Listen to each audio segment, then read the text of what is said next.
বন্ধুরা, এই যে ক্রমাগত বৃষ্টি হচ্ছে, একদিন অফ যাচ্ছে, তারপর দিন বৃষ্টি হচ্ছে। বৃষ্টির জল পেয়ে গাছগুলো দেখুন একবারে প্রাণ ফিরে এসেছে, সবুজ ঝলমেলে, একবারে প্রচুর পরিমাণে কুঁড়িও চলে এসেছে। দেখতে পাচ্ছেন প্রচুর। দেখুন আমার বাগানে দেখুন কীরকম ফুল ফুটে আছে। এই দিকে রজনীগন্ধা দেখুন, এটা হচ্ছে হাইব্রিড রজনীগন্ধা। এইখানে একটা স্টিক, এইখানে একটা স্টিক, আর এইখানে একটা কতটা বড় বড়। দেখুন গাছগুলো কীরকম সবুজ সতেজ হয়ে আছে। নিশ্চয়ই আপনাদের ছাদ বাগানেও ঠিক এই রকম গাছগুলো সবুজ সতেজ এবং ঝলমল করছে।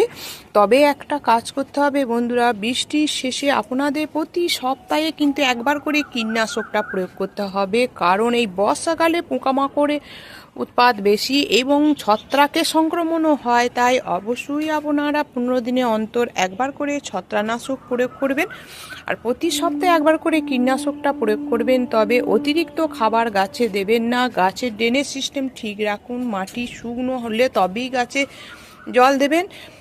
এইগুলো যদি আপনারা ট্রিটমেন্ট করেন ঠিক মতন, তাহলে বর্ষাকালে গাছ নিয়ে কোনো চিন্তা থাকবে না, কোনো রকম খাবারও দিতে হবে না। চোখ বুজে আপনারা বাগান করুন এবং গাছকে ভালোবাসুন, সবুজের সঙ্গে সময় কাটান।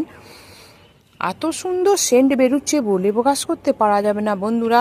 এই রজনীগন্ধা দেখুন, এইটা হাইব্রিড রজনীগন্ধা। বৃষ্টি জল পেয়ে এইরকম অবস্থা হচ্ছে। দেখুন কন্টিনিউ তো বৃষ্টি হয়ে যাচ্ছে, তার ফলে এই অবস্থা হচ্ছে।